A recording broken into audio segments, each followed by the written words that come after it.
Good with it. Let's get it.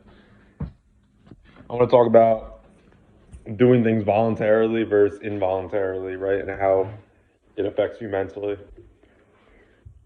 There's two good examples about this that I'll probably speak on during this video, but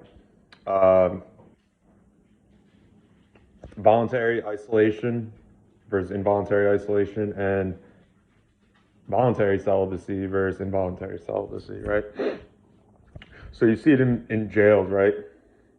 Well, the comparison is, why do people in solitary confinement in prison, in jail, go crazy, but the guy that lives in the woods um, gets like enlightened or whatever, right? And it's because of how it's in your brain.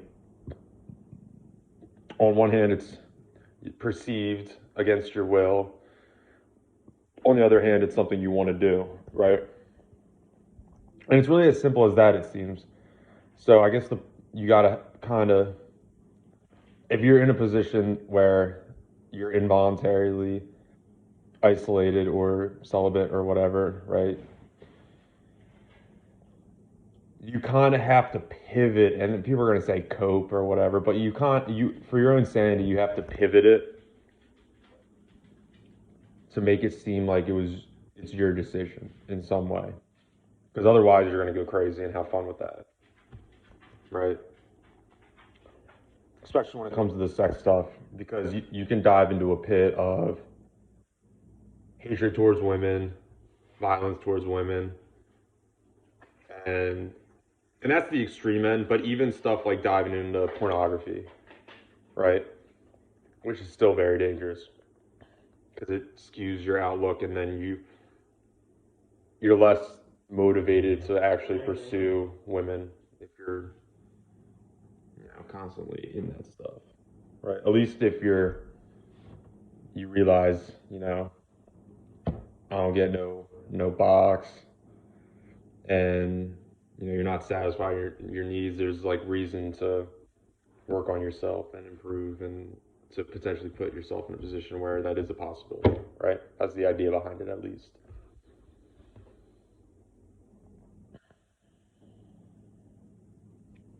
So isolation. There's a quote from Aristotle, I believe. There's one of them. Uh, it's a man who takes delight in solitude is either a beast or a god, right? And I learned about this quote during COVID, right? Because where everyone's isolated, a lot of people who like live alone too are alone. You're not seeing people physically. Maybe you're still communicating and whatever, but that kind of goes to my point where we're not gods or human beings, right? Which is maybe half beast, half god. So it's really whatever head you feed, whatever wolf you feed lives, right? And a lot of people feed that beast. It's okay, bud.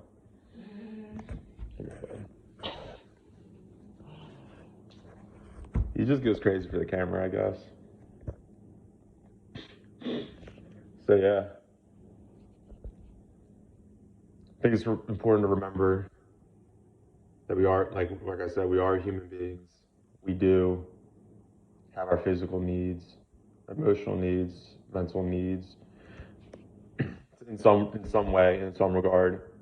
But your mindset on how those needs are potentially satisfied or not satisfied can make the world of the difference for your own sanity and for the sanity around the people around you and society as a whole, right? I've talked about this a little bit in other videos, but if you want to change the world, you gotta look at yourself first. You gotta change your inner world and make sure your shit is straight in some way before you criticize or whatever the world. And obviously, people don't necessarily agree with that because people don't want to look at their inner shit. But right, Cooper. But if you want to grow and if you want to get out of your misery of whatever, of your shadow or your weaknesses, you have to confront them. So if you are embarrassed, scared, afraid, or pissed that you're isolated or don't have a girlfriend or don't make enough money or whatever, a simple change in perspective or mindset can mean a lot for your happiness. And it's up for you to determine that. Don't let others determine that for you. Because if you're living to please others, if you're living off the standards of others, then more likely than not, you will always be disappointed. You will always be unhappy. So if you want that, fine. But I think everybody just wants to be happy, to laugh, to have their needs provided for. Not provided for, but maintained or satisfied. And it's really just a mindset thing. So it's up to you. I'm gonna leave it at that. Peace. Enjoy the rest of your day.